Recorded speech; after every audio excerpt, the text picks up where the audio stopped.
All right, and we are live. So, my name is Jake Wynn. I am the Director of Interpretation at the National Museum of Civil War Medicine, coming at you live from an undisclosed location somewhere in Washington, D.C. Really, it's the Clara Barton Missing Soldiers Office Museum. But we're going to be doing the next in our live series of streams that we have been doing for the last couple of weeks as we, as a nation and as a global community, are dealing with what's happening with COVID-19. Our museum has found so many tie-ins between the Civil War and the public health crisis that we are facing during this pandemic.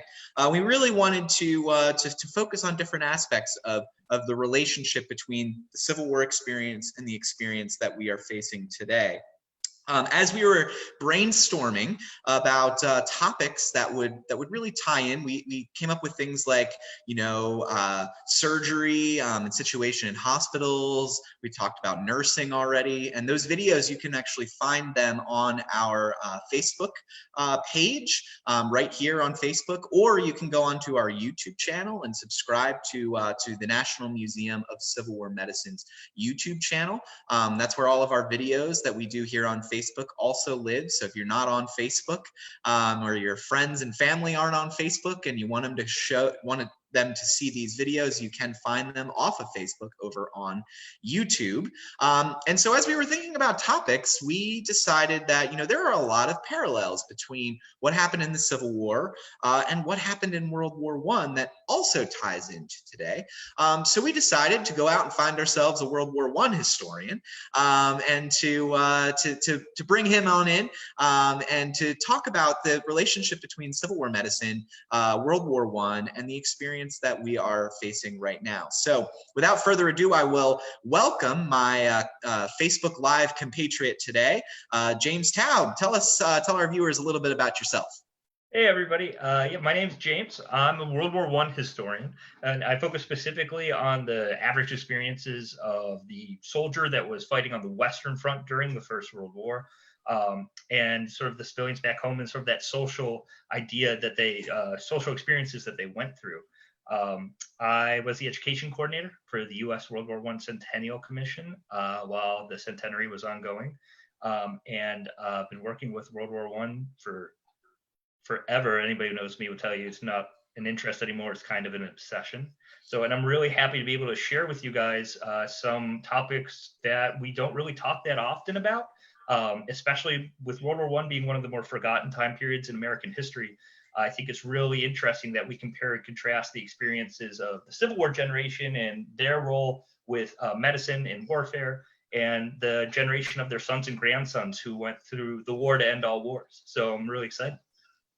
Yeah, well, thank you so much for being here, James. And thank you all out there for watching. It looks like we have about 30 people online right now, which is fantastic. You can help us get to more folks out there on Facebook Live. If you share this video with your friends, click that share button, click that like button. You can help to use that Facebook algorithm to spread some history today. And big focus of what we're trying to do today is find hope through history. That's a big focus of what the museum is trying to do. We faced these kinds of challenges before, and we can learn from history and adapt those lessons for our own situation that we are facing today. If you want to support these efforts and these conversations that we're having, not only with our own staff here at the museum, but also with supporting our conversations that we're having with historians like James. You can support us by becoming a member of the museum. You'll find a link to our membership page in the comments. And we'll be posting about that throughout the conversation of places where you can also donate to the museum. Even small donations will help to support our efforts. We don't have admissions coming into the National Museum of Civil War Medicine or the Clara Barton Missing Soldiers Office Museum. So any support that you can provide during this time helps us to continue having these conversations and to further the mission of the museum, to talk about the Civil War medicine, and how it relates to us today. So thank you all for viewing. And if you really like our content, like our stories, you can follow us on Facebook. You can follow us on across social media, over on YouTube. And I highly encourage you to become a member or consider donating to the museum. So let's dive in to our topic today. Going to be talking about Civil War and World War I and how it all relates to our experience today. But I want to, this is a topic that our staff has been interested in as we're starting these kinds of conversations. Before we jump in, I really I want to kind of ask you, James, a question about how you are managing during, as a historian, during our lockdown that we're experiencing here in the DC area. So how's social distancing for you? Social distancing, I part of me wants to look at it as someone who's like trapped in his apartment. And the other part of me, the thing that makes me, as you mentioned, you want to do this instilling hope, is as a historian, and whether you're a professional historian or you're just interested as passing by, it kind of gives me hope because this is this is something that we'll get over. B, this is a pivotal moment, not only for the history of our generation, but of the world. People are going to have what's going on right now, for better or for worse, in their textbooks 100 years from now. So I think that's something that's really keeping me going every day. Although I do have insane amounts of cabin fever, I'm going well, and I hope you are doing well as well in the secret Claire Barton house, and hope everybody out there as well is also doing well, and keeping in mind that as much as horrible as this is, by isolating ourselves, even if you're a very low risk, you're helping so many people. And it's also, you're contributing and being a part of a world-changing event. So for the sake of everybody else and for the sake of future generations, it's, I'm miserable, but also happy to be doing my part. So. Yeah, that's a great thing, and to you mentioning that you're, we're all living through a historical moment. I've been encouraging people both through the museum, but also personally, to record this. We rely on, as historians, on historical sources that are created during times of crisis, like the Civil War, like the First World War, and we're living through, of course, thankfully not a conflict of those scales, but we're living through a moment that will change the course of history. And so maintaining a diary, keeping a journal, keeping your notes, remembering what happened in this COVID spring of 2020 is going to be pretty important, and future generations are going to want to study this. So keep that in mind, y'all out there. If you aren't already, consider keeping a diary or a journal, and in the future, keeping that for yourself, but also for considering donating it to a historical institution that might be able to give access to future scholars to that kind of information to tell this story to future generations. So with our current situation aside, I do want to dive into what your expertise area is, James, to talk about the First World War and what happened during that conflict from a medical perspective.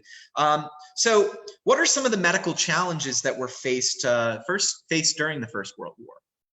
Yeah, so I'm going to try to answer everything, all these questions in the comparative sense, which Jay can bring you up to speed on the Civil War side of things. But the First World War is a very interesting time. It's the last war, and predominantly because of Spanish flu and the pandemic of 1918, where death through disease outweighs death by combat for the United States. So it's an interesting transition point.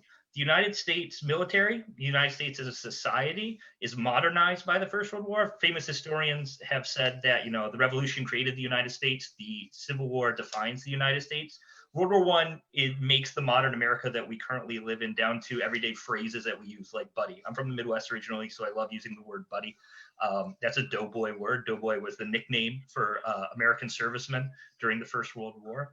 And in the medical field, that also is a deeply modernizing time.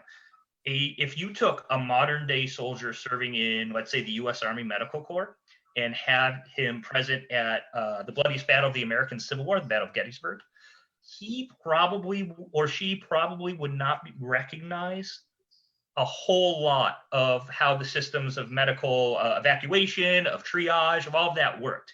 They might once they got to Dr. Letterman's encampment, but during the battle itself, it would be very different. Now, if you put them in the Meuse-Argonne offensive, which was the largest and bloodiest battle, not only of the First World War, but of all United States military history, they would have a basic understanding. Not a lot has changed between 1918 and 2020 in terms of the organization of the military and the organization of military medical services. A lot of things they would be dealing with were things that they were not aware of or didn't necessarily impact soldiers during the American Civil War, but do impact soldiers in the First World War and continue to impact soldiers today. These are ideas like trench foot. These are things not limited just to battlefield wounds. Most wounds caused on the battlefield of the First World War are caused by artillery, which is the polar opposite in the American Civil War. And correct me if I'm wrong, I think only bayonets cost less casualties in hand-to-hand. Artillery only accounts for about 10% of casualties during the American Civil War. But that is a mainstay during the First World War. Then you have the obvious battlefield woundings that are particular to the First World War. Gas, poison gas warfare that will attack you from the inside, will attack your skin. That's all things they need to deal with during the First World War, and because of that, American medical personnel have had to be ready for since the First World War. And thankfully, we haven't encountered too much more of it in the American military experience. There is a better understanding of psychological warfare. We talk about during the Civil War, soldier's heart, this idea of what we now understand as post-traumatic stress disorder. There's kind of this public idea that it was insanely swept under the rug during the First World War. It was to an extent, but most military medical doctors had an understanding of it. They knew that it was some sort of medical condition. They didn't necessarily know where it was coming from. They thought it might actually be from the concussion from all of the artillery. And there are various other ways they thought it actually impacted a soldier. And they have various treatments for it, some of which were developed and we still use today. Others, like electrotherapy, we don't necessarily still use to this day. So there were all these different ideas that had come about. There were all these different ideas which really start in the American Civil War, like Dr. Letterman's hospital after Gettysburg, of how do you get a wounded soldier off the battlefield? How do you assess their wounds? Where do you send them? Do you send them back? How do you deal with this? As well, I think one of the two other major things that are important to hit are the idea that military medicine is not just something that takes place in the immediate aftermath of a battle. A soldier's well-being is something that goes on all the time, whether that be through physical well-being or mental well-being. Those were both things that the American military thought of during the First World War, and also who the medical personnel are. During the American Civil War, you would just have hometown doctors sign up, join the regiment.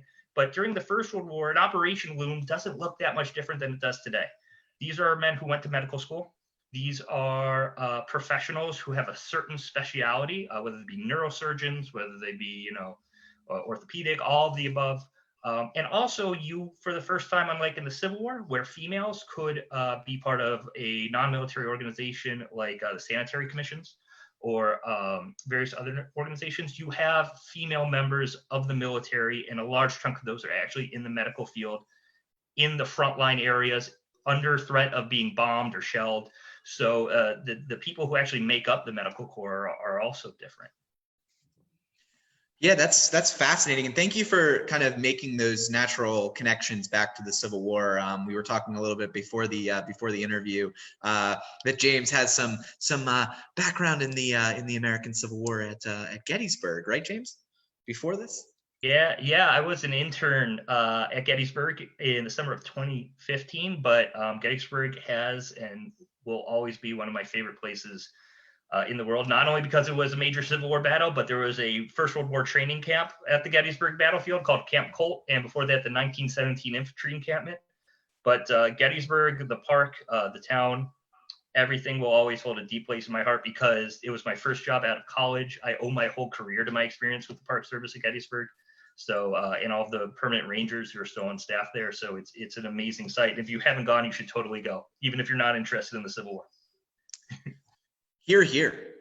So I want to give a quick shout out to some of the people who are watching, who have jumped in. Chris O'Lone said he's here. Thank you, Chris, for watching. Diane Thomas, hi from Ford City, PA. Hello, Diane. Thanks for watching. Patricia Hawthorne from Biglerville, PA. So getting close to Gettysburg there. Hi, Patricia.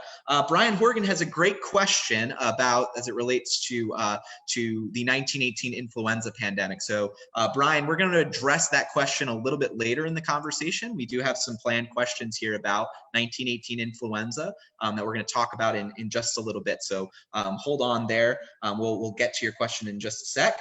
The tattooed historian himself says, "Hey guys." So hi, John Heckman out there, wherever you are, and got Paige Patterson. Thank you for this wonderful information. Thanks for watching, Paige. And we have one more, Kathleen. Hi from Carlisle. So all our Pennsylvanians are tuning in. I love Carlisle. Yep. Thank you all. Carlisle, so. Thank you all for watching, and got a Ticonderoga, New York. So thank you all for watching. And if you have any questions during our discussion, please drop them in the comments. We will get to them if they relate to our conversation, or we might get to them at the end of the conclusion of our conversation. So another, kind of what we're facing today with COVID-19 is disease and an outbreak of disease. And so we're going to get to the Spanish flu in just a bit. But what are some of the other diseases that were faced by soldiers during the First World War? Yeah, that's a great question. As I mentioned before, for the United States, this is the last war where disease deaths outweigh combat deaths. So in not all of those, although a large amount are from Spanish flu, there is a wide variety of diseases that impact the doughboy. And while we had a better understanding of, say, safe drinking water during the First World War and a better idea of disease and infection, they wouldn't be using the same instruments when operating on someone without having them be thoroughly cleansed.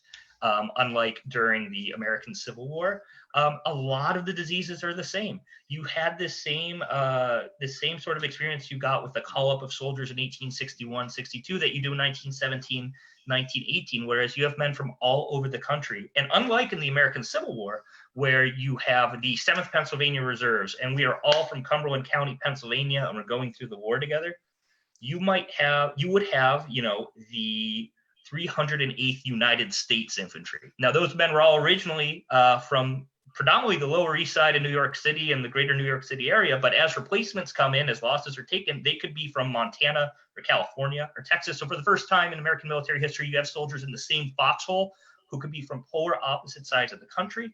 It's also really important to note that 1 out of 4 of all American servicemen and women in the First World War were not born in America. This is after the massive wave of immigration. The 77th Division, which recruits out of New York City, speaks 42 different languages.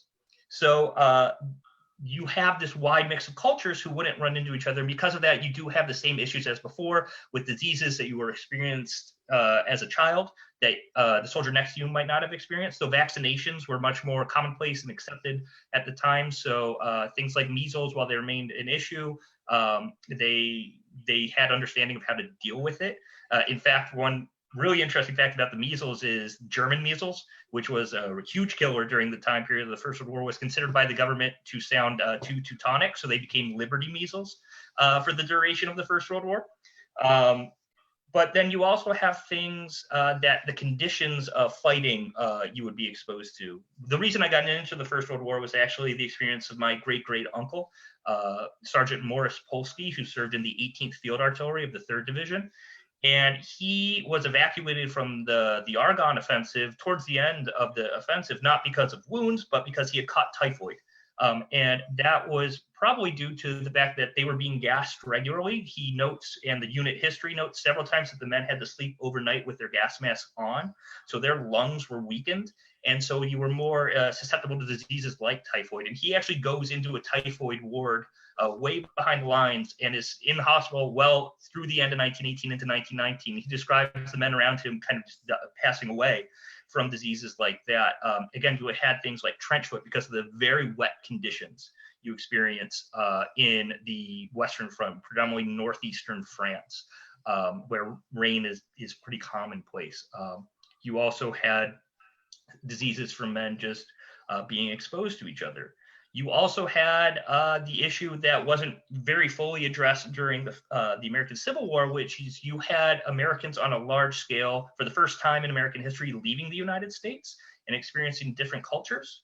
One of the issues that a lot of the parents back in the States had was morals were considered to be somewhat looser in France. So sexually transmitted diseases were a massive issue in the American Expeditionary Force, to the point that High Command had to take action. So you had a lot of the diseases that every army throughout history has experienced, but because of the conditions of fighting in the First World War and because of the weapons used, there was some fluctuation. You see a lot of respiratory issues, especially when men come home. If you look at the records for the Veterans Administration after the war, a lot of problems with the lungs. So there's pneumonia, another issue, massive issue. So all things that were dealt with during the Civil War, but on a much larger scale during the First World War. That's really getting to the kind of disability issue, and we have a good question here. I do see a question from Josh Faust. We'll get to your question in just a second, but there's one here from Tony that relates to the Civil War and pensions, but I want to bring it to the World War I as well. He asks, if a soldier was permanently disabled from combat in the Civil War, what type of pension did he receive? Just touch on that quickly from the Civil War, and then we'll talk about World War I pensions in just a second. But yes, if a soldier was disabled during the war, during the Civil War, the Federal and the Union Army, they were able to obtain a pension. It was rather difficult in some cases to get them. Amputees were relatively easy to get, but there was a lot of suspicion from the federal government about giving out these pensions to veterans.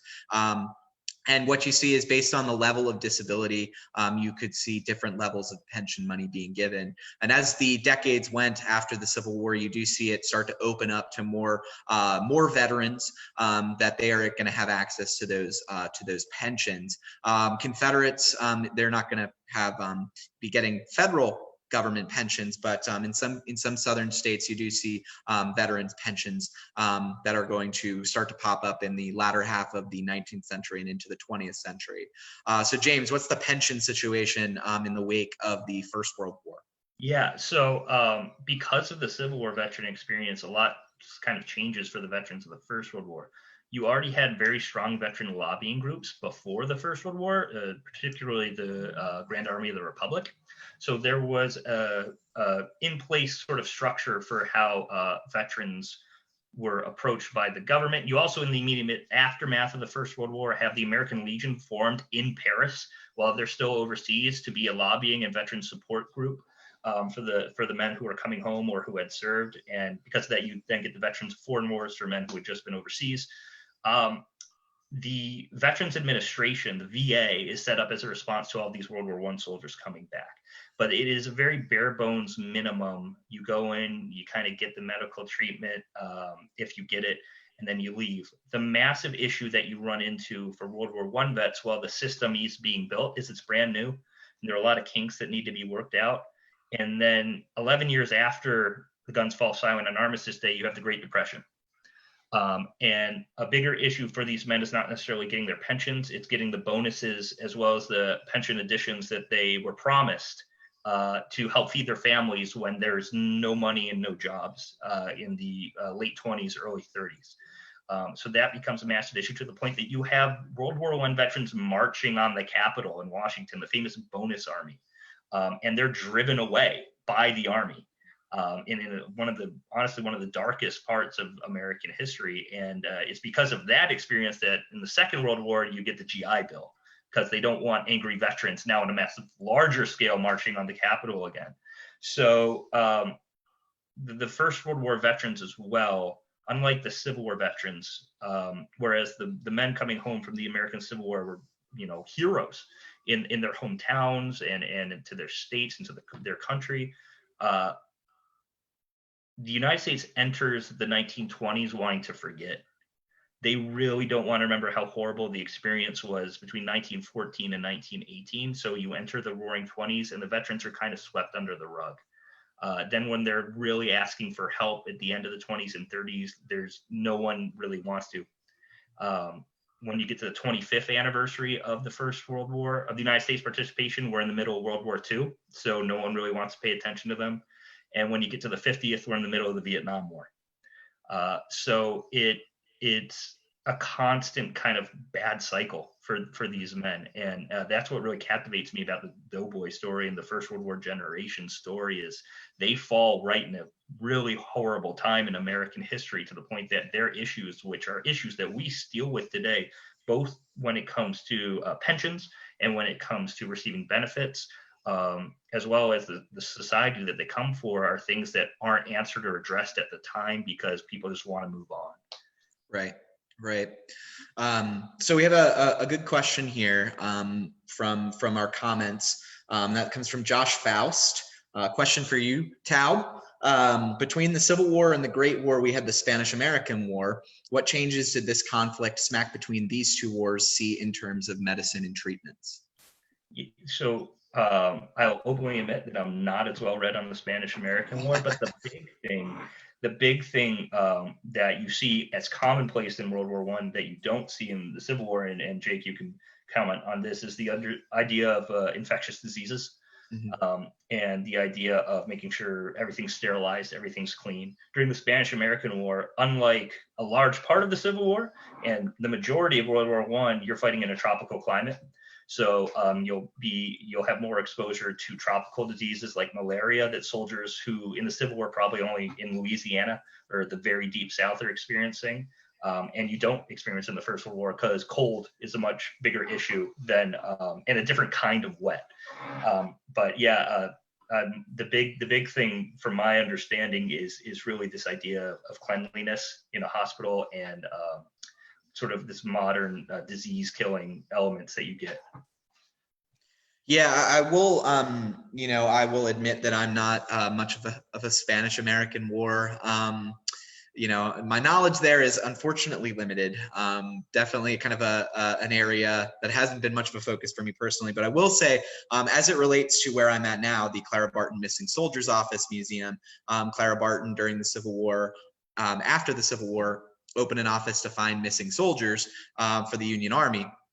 One of the big areas that you see some major progress in the Spanish-American War that leads into World War I is in graves registration.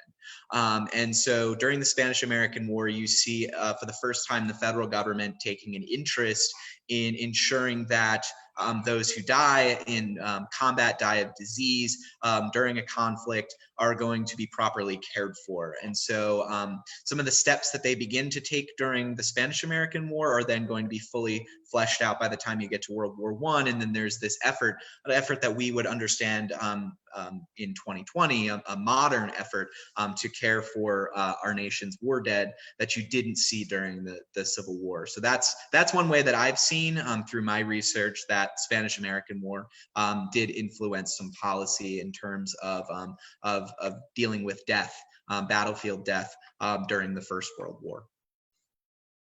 So that was a really great question. Thank you very much for that one, Josh. Have a few more questions in here that are really good. We're going to get to in just a bit. They're coming in fast, which is great. Seeing lots of great questions. Thank you all so much for joining us today. Some of these questions are going to relate to battlefield medicine during the First World War and comparing it to the Civil War. So I have a kind of a pre-canned question for you here, James. How did battlefield medicine, how did that work during the First World War? Kind of how did that function? Yeah, so one thing to also keep in mind when talking about the First World War as compared to the American Civil War is there's not just Americans involved in this war. So every nation is going to have a different system, much following along the same lines of how they deal with the wounded. Now, for the United States and for Great Britain as well, there's a pretty basic system, which is initial treatment on the battlefield. If you are wounded, say you suffer a gunshot wound or wound from artillery fire, the first person that will reach you is you yell for a stretcher bearer. Medic is a World War II term, so you'll be yelling for a stretcher or a litter during the First World War. And these are generally men who are just soldiers from the infantry, generally bandsmen, other things like that. And their job is to immediately stabilize you and get you out of the line of fire. You'll also see members of the Army Medical Corps serving with infantry battalions as part of the infantry companies.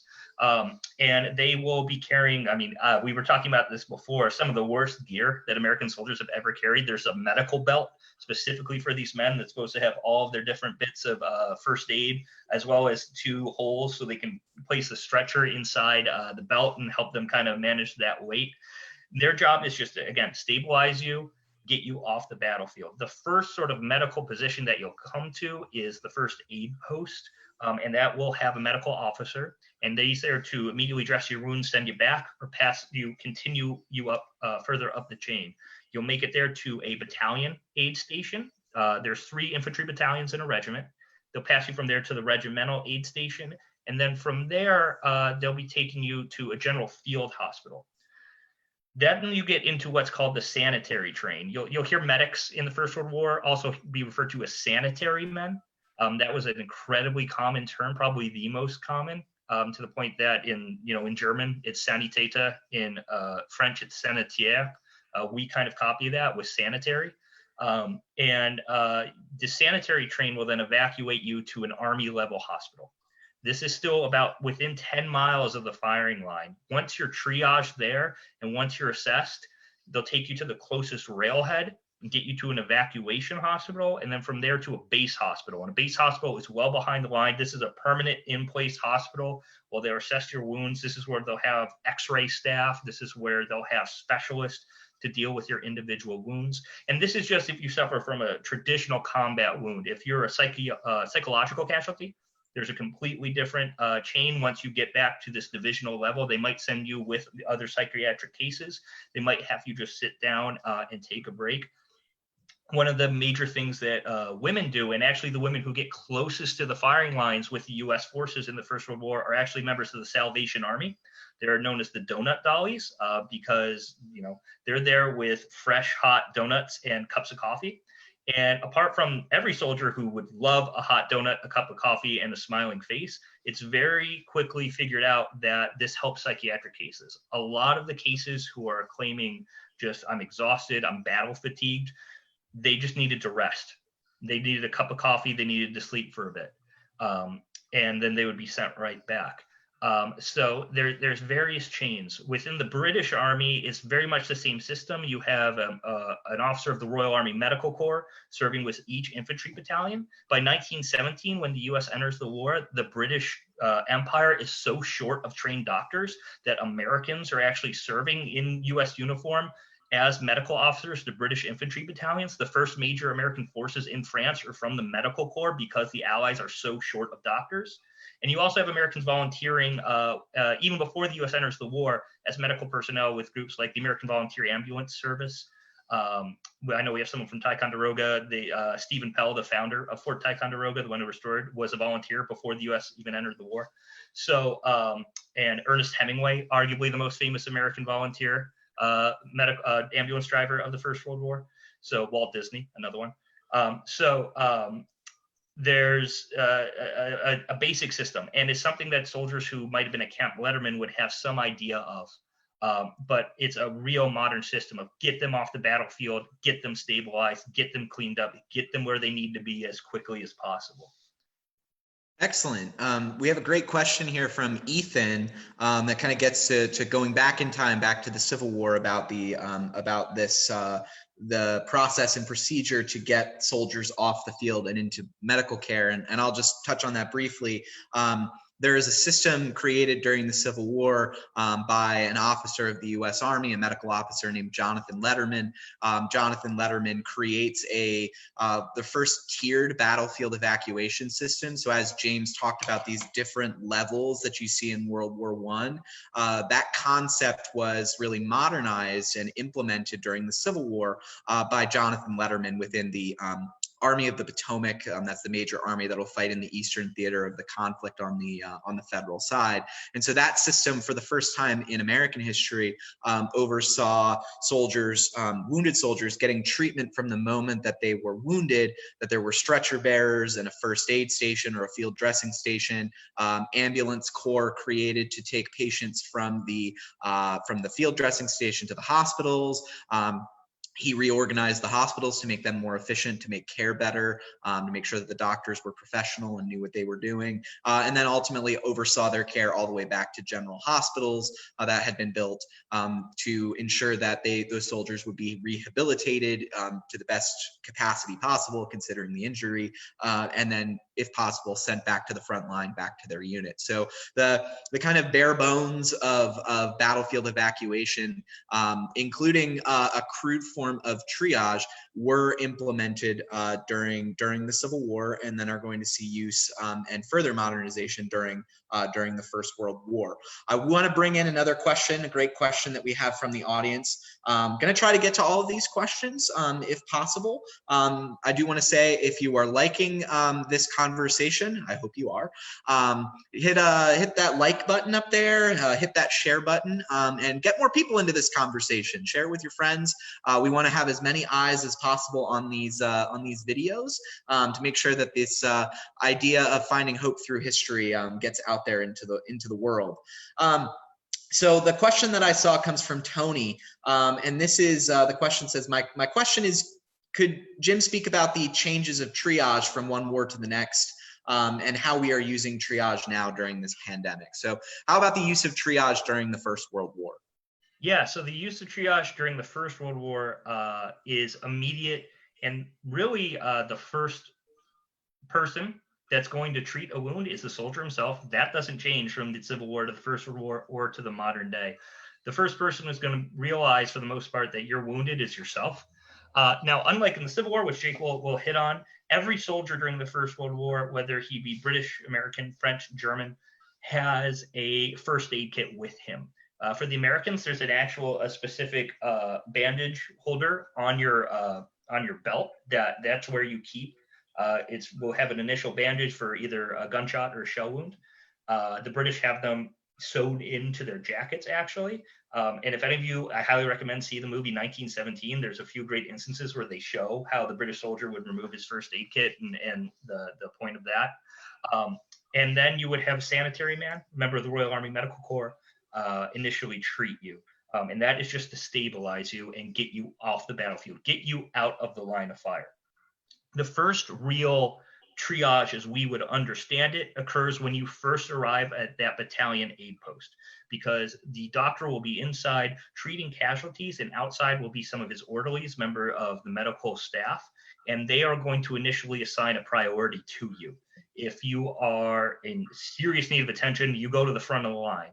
If you've got a graze, or you might be a psychiatric wound, you go to the back, or you're set aside, and you'll be dealt with after the men who are in desperate need of medical attention are cared for. So that's really where the triage happens, and it's not that different from what you would experience today. It's the people who need it most get it first. And so the work of those young enlisted medical personnel on all sides in the First World War are paramount, because these are the guys who are saying, you need to see a doctor first, you can wait a bit. So not a lot of change from today. Yeah, to go back to the Civil War on that, it is a very crude form of triage that's used during the Civil War. Nothing like what you'll see in World War I. But that triage usually happened in the hospitals, where you'd see that purely because of the amount of chaos that was happening and how many patients needed to be administered to, you see decisions being made about who gets treated first. And that's purely because you have too many patients and you have minimal staffing. You need to ensure that you're prioritizing who gets that treatment first, because you are limited. And so unlike what you see in later conflicts, just the nature of the wounds and the understanding of medicine at the time in the mid-19th century means that those with wounds to the head, to the chest, to the abdomen, they are usually deemed as mortal injuries, or too severe for a doctor pressed for time with bleeding patients coming in. They're usually made comfortable, given copious amounts of opium and set aside. And then the patient who is really going to be treated first are those with operable injuries. Think injuries, gunshot wounds to arms and legs. Those are going to be the priority during the Civil War, and those are going to be the soldiers who get treatment first, followed then by those with minor wounds, lesser wounds, and then ultimately, once the crush of patients is over, maybe the battle has ended, you can get back to those patients if they are still fortunate enough to be alive, the patients with serious injuries to the head, to the core of the body. So that's a big difference that you see between the Civil War triage, again, which they did not call triage during the Civil War, and what you see in World War I and then in conflicts, and right up to our present situation. I do want to hit just one more thing that actually I think is somewhat similar and goes into this hope for history thing, which is this idea of a humanity after the wound that you see during the First World War. Obviously, a lot of men are forced into this job, but you will see millions, if not thousands, of photographs of wounded Allied soldiers being carried back by German prisoners. And this idea that once you are no longer a combatant, you are going to be treated as the same as anybody else. And you will, in both the U.S. and the British Army Medical Corps manuals, you do not give preferential treatment to an enemy, to a fellow soldier who's lesser wounded than to an enemy prisoner who needs it more. So as soon as you are wounded and you are in a medical position, in an American or British medical position, it doesn't matter what uniform you're wearing. If you need the doctor more, you will see him first before the Allied soldier. So that's something else that I think is interesting to hit on. Excellent point. So good question here from John Holman that I'll address pretty quickly. It's about the Civil War. Question is, did either side, Union or Confederate, get support from foreign sources for training and medical purposes, even manuals and literature? The AEF really benefited early on from their exposure to British and French military medical systems. There was some knowledge based on in the Civil War based on what had happened in previous conflicts. Great example is the Crimean War. It's going to be very instructive medically for what happens during the Civil War, specifically Florence Nightingale's some of her adaptations that she makes to British military hospitals during the Crimean War. Those ideas and subsequent evolutions in hospital design will directly impact hospital design in the United States. A lot of the manuals, medical manuals that were written in French, German, and from England will be brought to the United States, and copies will be made for military medical practitioners during the war. So you do see some influence, but it's oftentimes not direct influence. It's that secondhand reading up on the latest information. There were some, just as there were immigrants who were serving in both armies, you do see some of that, those immigrants as medical professionals as well. But that's kind of that's less common than what you see as the influence from some of the from what they're reading and the manuals that they have available to them. All right, so got a good question here from Anne-Marie. She says, hey guys, would love to hear a little about the advances in corrective / cosmetic surgery between the Civil War and World War I. Just touch briefly, Civil War sees terrible facial injuries that because of modern medical advances up to the 1860s, you see them surviving wounds that they would not have survived in previous time periods, which means in order for these men to go home and try to have some measure of a normal life, you see the origins of what we would know as plastic surgery very, very early on, very basic during the Civil War. But that is going to take off immensely in the First World War, right, James? Yeah. So as you mentioned, this idea of plastic surgery, cosmetic surgery exists in the 19th century, but because of the amount of casualties who require it during the First World War, it becomes commonplace in the medical industry. Really, it's unfortunate when you think about it, but these men who are suffering predominantly facial wounds are the guinea pigs for what we now consider cosmetic surgery. I mean, while there's that base knowledge that's, oh, this is something we can do, discovered during the time of the American Civil War, it becomes a medical profession, a independent, important field during the First World War. As I mentioned, the majority of First World War casualties are going to be from artillery. And because of that, you're going to see absolutely horrific facial wounds. You're going to see horrible burn wounds as well because of the type of cordite they're using and the other explosives they're using in shells and in ammunition, just regular rifle ammunition as well. So this is something that needs to be developed. You're also going to see pilots who suffer horrendous burns when their engine catches on fire during aircraft duels during the First World War. So it's an industry that really advances itself. Nowadays, we think of it predominantly as something that I, might want to change how I look, but this was life-saving and life-changing during the First World War. I mean, this was, guys who had lost noses, guys who had lost half of their face were still alive, and they could be, for the most part, given some semblance of a normal life.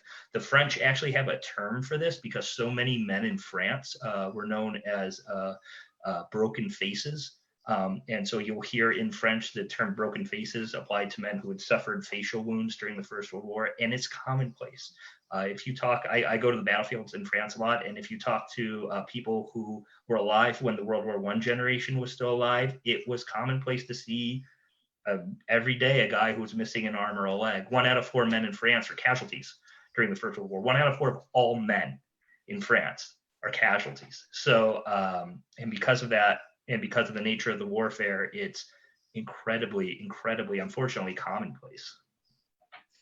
Yeah, we have another good question here, kind of a change of pace and change of subject matter. And this comes from Marvin Alonzo Greer, says, United States colored soldiers, USCT soldiers, died at a higher rate than white soldiers during the Civil War. During the Spanish-American War, there were units called immunes made up of Americans of African ancestry. Did white supremacy play a role in the medical treatment of Black soldiers during World War I? That is a great question. Yeah, so absolutely. And it's an unfortunate instance that it's an issue that our country still suffers from today to a large extent. And so, as many people know, African American soldiers, combat units were segregated during the First World War, and the actual African American combat troops who end up forming the 92nd and the 93rd Division served for the most part under French command during the war. The vast majority of servicemen and servicewomen who are African American actually serve in what's known as the service of supply. So they're in rear area units. Stevedores, the guys unloading ships, are a really common issue. I personally, and I might be wrong, so if we could talk about this later, if we find new research on this, haven't seen issues of African American soldiers being turned away for medical treatment. That's not to say that didn't happen. I'm sure there are instances of it. When the biggest killer for everybody is going to be the Spanish flu, and there weren't segregated wards in hospitals. You did have African American nurses who pertain specifically to African American servicemen who were wounded or sick, but they would also care for white men.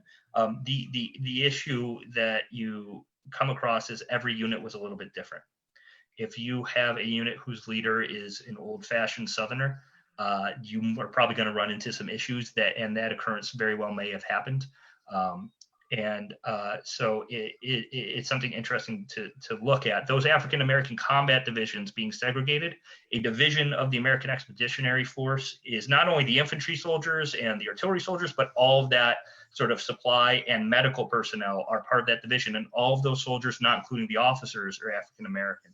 So if you're in that initial first wave, you'd also be being treated by fellow African-American soldiers. And then being part of the French army, these men who are, although in American uniform, are going to be sent back through the French evacuation system because they're serving under French command. And under French command, African soldiers, because the French have a lot of colonial African soldiers, are not given different treatment than the metropolitan French soldiers. So that's something that I would love to research more. And I'm sorry I can't give you a definite answer, but it's something to really, I think, would be a really interesting article topic. So. Thank you, James. That was a great question. Another good one here that's rather long. I'm going to kind of paraphrase it a bit from Laura. It says about women. You mentioned, James, earlier that women are amongst these are playing a more direct role in medicine within the militaries during the First World War. And she asks about did the level of care received by injured women differ at all from that received of men during World War I? Not really. There are a few instances of women in the American Expeditionary Forces, and even more so in the British and French militaries, being wounded by enemy combat, particularly enemy shells, bombs from enemy aircraft, and they would be given the same sort of treatment that any other wounded soldiers, and are also given the same treatment if they pass. If you go to the American or British cemeteries in Europe, you will see women buried alongside the men. And interesting, calling back to Marvin's question before, the U.S. Does not segregate the dead by race or rank. So African American and white troops are all buried together, irregardless of race. And the same goes for women. You will see, particularly nurses who pass from diseases they catch from their patients, passing and being sent, being buried just like anybody else, or being sent through the normal casualty evacuation system.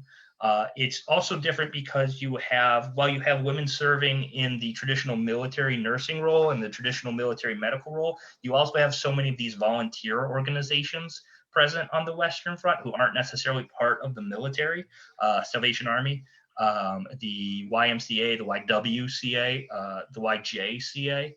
Are all present in France and Flanders.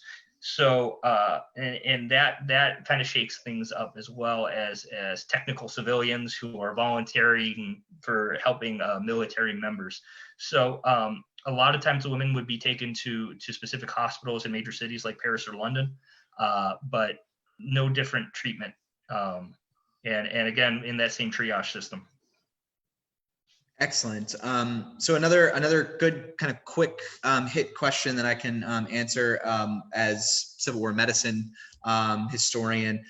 Tony asks, what was the survival rate of a wounded Civil War soldier? By and large, most of the Civil War soldiers who are going to be wounded in battle are going to survive their injuries. There are going to be casualties, of course, those that are killed on the field, obviously. But then if you make it back to a hospital within a relatively quick period of time, this is why battlefield evacuation is really important. If you make it to a hospital within 24 to 48 hours, you have upwards of 60-70% chance of surviving. If you make it back to a general hospital during the Civil War, typically your survival rate is around 80%. So if you can, most of these soldiers, even if you undergo something like amputation, despite not having the basic sanitation understanding and cleanliness, there were a lot of those soldiers who were surviving their wounds. Another quick hit question with a Civil War connection, a Civil War tie here is from Chris. With over 500 cannons at Antietam, I imagine many howitzers and cannons in World War I, and how many there were. We talked a little bit about that being a major source of injury. Did the operators in the Civil War and World War I of artillery suffer a lot of ear injuries tied to being around all of those loud cannons? Absolutely. That was a major issue, a major complaint, not only in the artillery, in fact, but in all branches of the service during the First World War. And it's really interesting to think about where the background these guys came from, how they compared the noise. You had men from the city who would be like, that artillery sounded like the subway passing under you. Versus you had men from the country who had never heard anything like that before.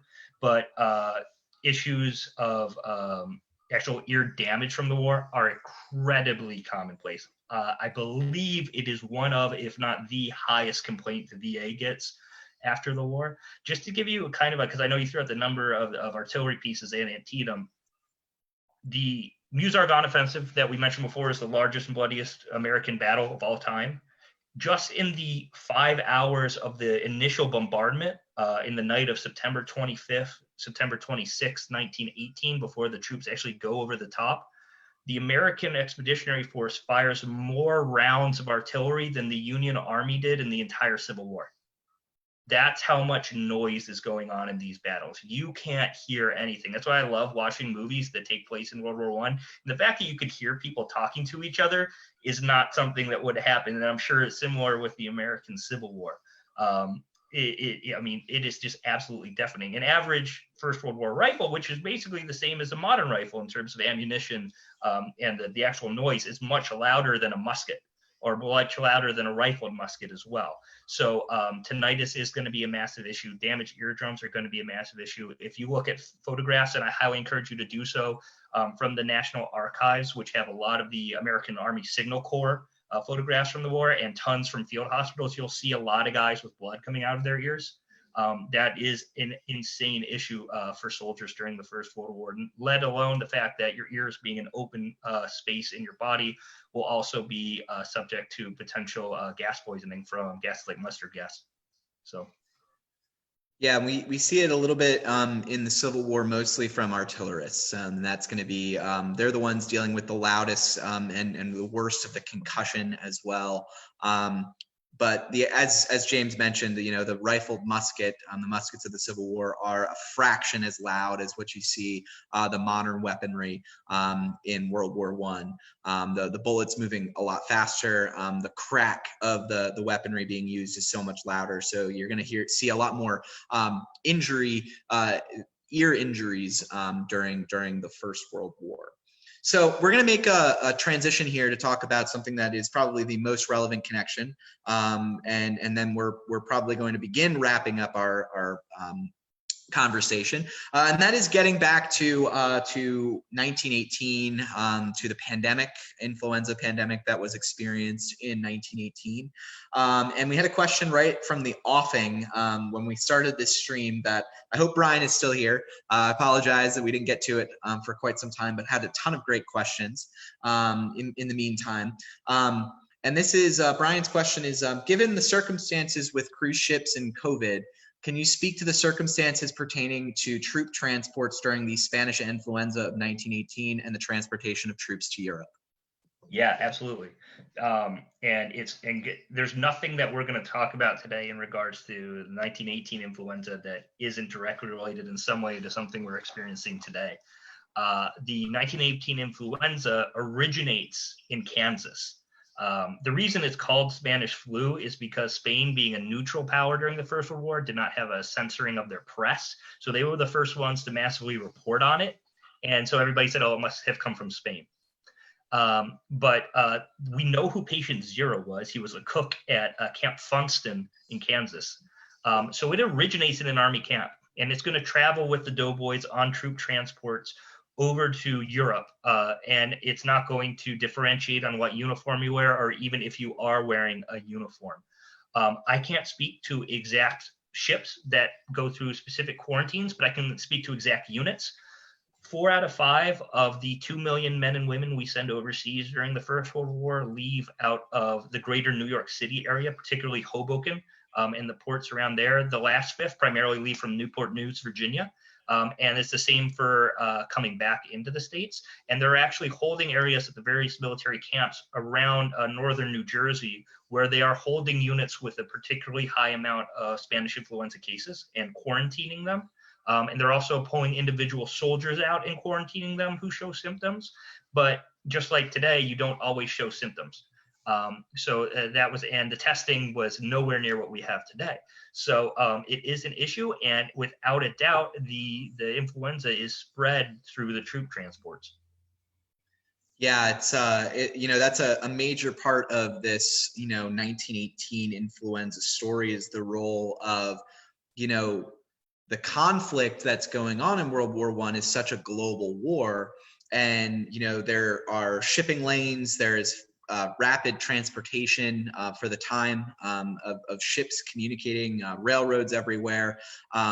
We see a lot of people talking about, globalism today and how that is easy to spread diseases now. You saw the same thing in 1918, right? I mean, you saw that, because of the nature of the conflict that was going on, but also the world in 1918 was very well connected with everyone was pretty well connected, and so you see that disease being spread very rapidly all across the globe. Yeah, and I highly encourage you to explore a lot of the impacts that are still available. If any of you are in the greater New York City area now, there's a cemetery called Cypress Hill, which is just on the border between Brooklyn and Queens. And there's actually a large plot there of French sailors.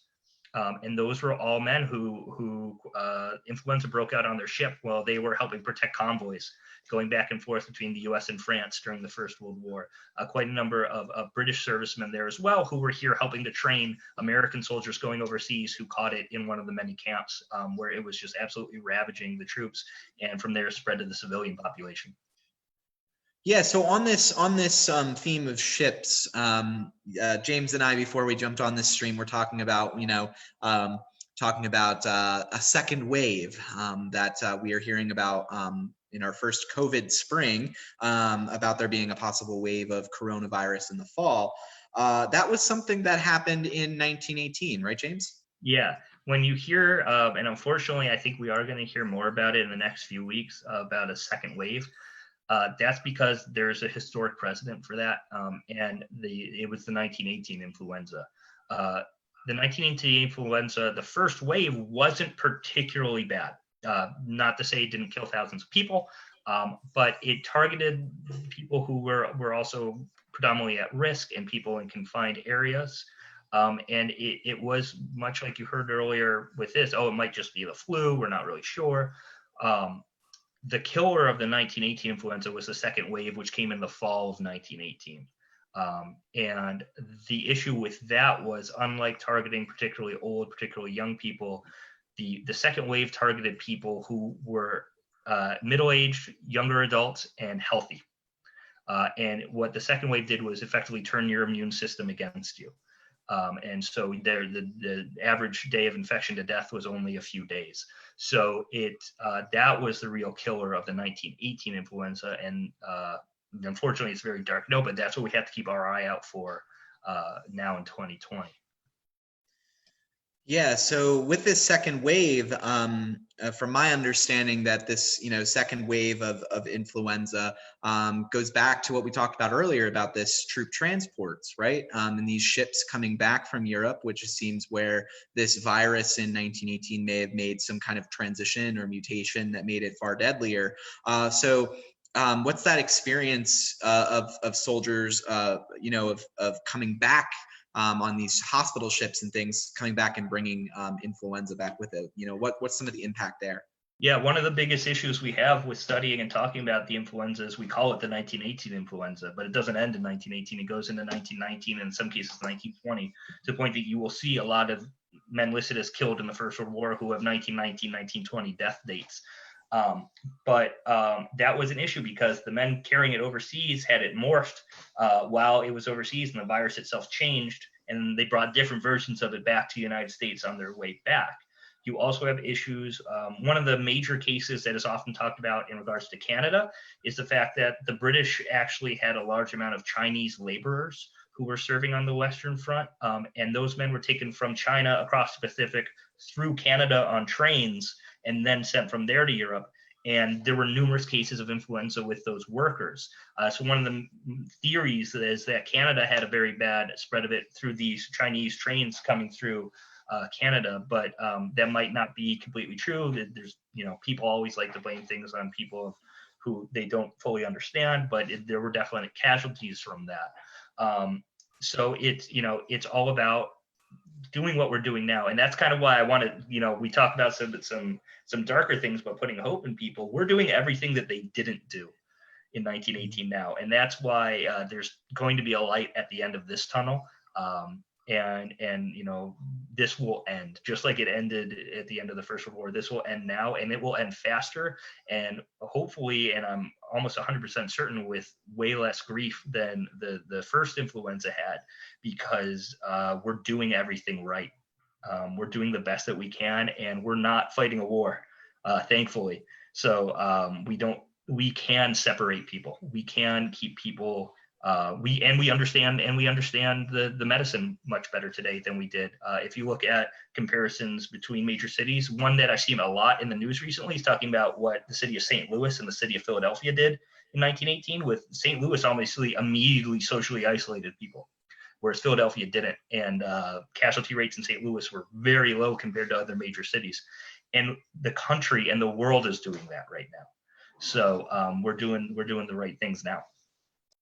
Yeah, so that's, I mean, there is a measure of hope in all of these kind of conversations that we're having. Is like, we've faced these kinds of challenges before, and in many cases they were worse challenges. And so there is, you know, we have to stay the course, and we have to listen to the public health experts, and you know, because their expertise is going to save lives, and if we save lives, the economy will come back all the faster, as a result of that, if we do this right, and we focus on that. Now, I know we had a nice hopeful point there, but we have one last question here. This will be the last question that we answer for the day. And I want to answer this question because it ties very much into where I am right now, and that is the Clara Barton Missing Soldiers Office Museum. And so this question comes from Brandon. It says about, speaking of care for patients, this is a little bit of an older question. If they did unfortunately pass away in a hospital, comparing the Civil War and the First World War, what does that ensuing process for the dead look like? Identification, storage of the dead, burial, notifications of next of kin. So I'll start that off with the Civil War and our connection here to the Missing Soldiers Office, and I'll throw it over to James. So during the Civil War, you see identification. Many of the soldiers that die and are buried in identified graves are those that died in hospitals of some sort, whether that is in a battlefield field hospital, or whether that is in the general hospitals that are scattered around major cities. And that is because during the Civil War, there is no organized formal way of identifying dead soldiers. If you wanted a dog tag or personal identification, you had to purchase it on your own. It was not given to you by the army, by the government.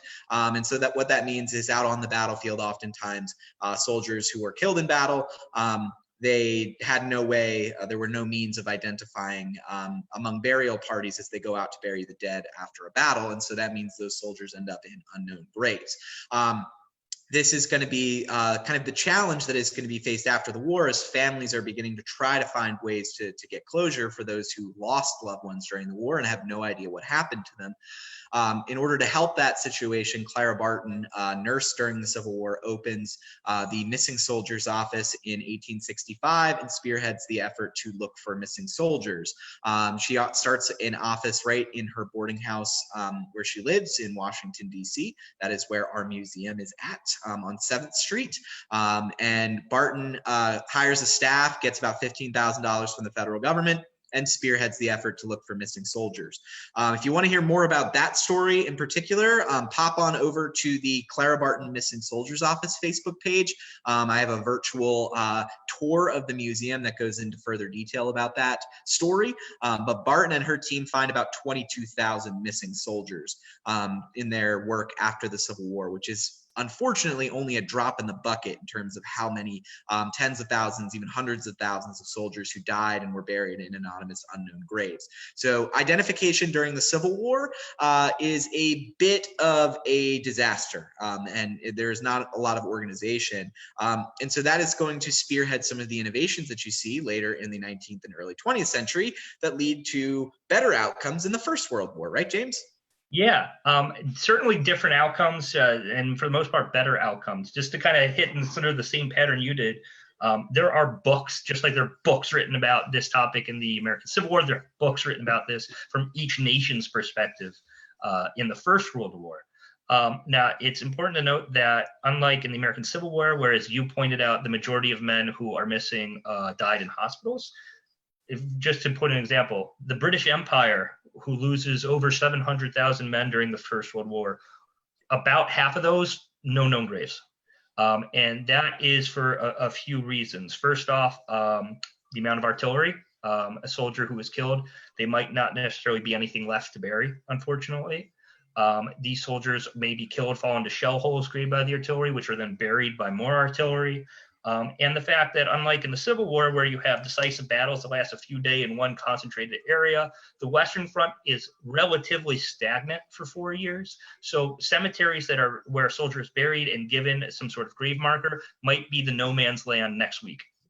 And so those cemeteries as a whole will be lost. And I highly encourage anybody to, when this is all over, to get over to France and Flanders and walk through some of the British, American, French, and German cemeteries, because those tell that story of missing soldiers. You'll go see sites like the Menin Gate Memorial, which is a huge arc in Ypres, in Belgium, which is just lists of British soldiers that were never found. Americans don't suffer as much from this because we mainly see combat from the spring to the end of the fall of 1918, when it's a much more mobile sort of warfare. But that doesn't mean that when you go to the American cemeteries, you won't see lists of the missing in the chapels. One major difference that we have in terms of the American experience of missing soldiers is, as Jake pointed out, during the First World War, you are issued a set of dog tags. You are given a way to be identified, with one dog tag being left with your body, another one being taken back for record keeping. The U.S. military has, as part of the Quartermaster Corps, the Graves Registration Service, whose job it is to collect and identify remains of American soldiers, and to make sure that they're well kept until they're transferred over into what becomes the current American Battlefield Monuments Commission. And then the other really interesting thing that I think is a massive difference, and it was somewhat of a slip of the tongue by someone in DC, was that if your loved one was killed in action or died overseas during the First World War, the US government would pay for them to be returned to you. You had the option as the next of kin to either have your loved one who had passed be sent to you at your nearest train station, where you could pick he or she up and take him to the family plot. They can be buried at one of the several state cemeteries. So next time you're in Gettysburg, you will see World War I KIA buried in Gettysburg, and that's because they were local boys who had been brought home.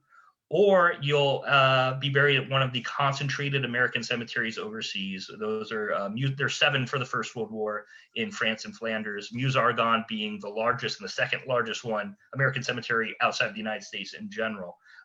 So you had those options. There was also a support system like the Gold Star Mothers, which was for mothers who had decided to let their sons and daughters rest in France, for them to be taken over to visit the graves. And this happens in the late 20s, early 30s. And there's also, very importantly, unlike in the Civil War, a cult of this unknown soldier, this idea that all of these countries have an unknown soldier, which will be a national memorial. And a lot of people talk about there's no national memorial to the First World War. And I agree, there should be a national memorial to the First World War on the Mall or somewhere in DC. But for the First World War generation, the unknown soldier was the memorial. And he's there in Arlington Cemetery. We don't know who it is. He or she was unidentifiable. And then we later added ones for World War II and Vietnam. But this whole cult of the unknown soldier comes out of the amount of loss and how many men they couldn't find. The British unknown soldier, of course, is right at the entrance to Westminster Abbey in London. The French unknown soldier rests under the Arc de Triomphe. And after that experience of the First World War, you later get ideas of the Civil War unknown soldier.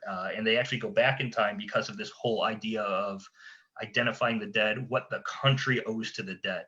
All of that really comes out of women, people like Clara Barton. And this whole idea of, we don't want to go through what we went through in the Civil War again. These men and women are giving the most precious thing they have, their lives, for the country. And this time the country owes it to them to be treated to the best possible extent, and owes it to their families. Yeah, that's a great point, James. Making about, from the Civil War right up to our modern day, of the sacrifices of those who go into harm's way to serve for our country, and to look at some of the sacrifices that were made during these conflicts, during the Civil War, during World War I, right up to the present day. So we're gonna begin to wrap up here. We've been going for almost an hour and 15 minutes. So it seems that James and I are not of the we might be on the long-winded side, but there's so much great material here. You know, we want to be able to bring lots of content to you all out there, to try to make your social distancing a little better, a little more instructive, maybe learn a little something, you know, while you're sitting around on Facebook. Thank you all for tuning in. There's about 40 of you out there now. Thank you all so much for sticking with us to the end here. If you enjoyed the presentation today, if you enjoyed the conversation with myself and James, please hit the like button up there, share the video, and if you really support our efforts with the National Museum of Civil War Medicine and you want us to continue these programmings, consider giving us a donation. Even small donations help. You can find that link in the comments. As well, if you want to really support us in a more continuous way, consider becoming a member, and you'll find that link there in the comments as well. Every little bit helps. As you know, we are not getting admissions to the museum, so if you're enjoying our programming and want us to keep doing this, consider supporting it. But thank you all so much for watching. James, thank you so much for coming on board. I hope you enjoyed the conversation today. Yeah, absolutely. Anytime. And if anybody has further questions, be happy to answer them. And please, as he said, make sure you're supporting awesome museums like the Museum of Civil War Medicine. As we talked about at the beginning, you know, this is a pivotal point in our history, and we want to make sure places like the Museum of Civil War Medicine are around and documenting it and comparing it and giving us a place of hope when looking back at previous medical experiences that we've had. Yep, that's exactly right. And thank you so much, James, for coming on. And I hope we'll get you back on too. In future conversations, it seems like we might be locked up for a while. So maybe talk a little bit more in depth about some of these issues that we talked about today. But we do have something to look forward to that we can talk about for a quick second, that hopefully by September, we'll be allowed to go outside again. So James, what are we working on with the National Museum of Civil War Medicine with you? Yeah, so in one of our many things to look forward to after this quarantine and this time is over is at the end of September, the weekend of the 26th of September, we'll be out at the Pry House Farm just east of the Antietam battlefield. And we'll be comparing and contrasting not only Civil War medicine and World War I medicine, but medicine throughout American military history. And we will have actual doughboys out there. We'll have actual Civil War medical personnel out there. And you can go in and see how the operations were set up and take the talk that we had today, and then go actually see the differences themselves as you go through a field hospital, the American Civil War, and a first aid post of the First World War. Excellent. So you can see this conversation that we've had today. You can watch it. You can see it and have that conversation in real time. So I hope you'll all join us in September, and I hope you'll join us next week when we continue on with the National Museum of Civil War Medicine's digital initiative, as we continue bringing you live videos and question and answer sessions like we did today. I hope you'll consider watching. Hope you'll consider supporting us through donations or memberships. And I hope you all have a great day and a wonderful weekend. Thank you so much. Thanks, James. No problem. Anytime.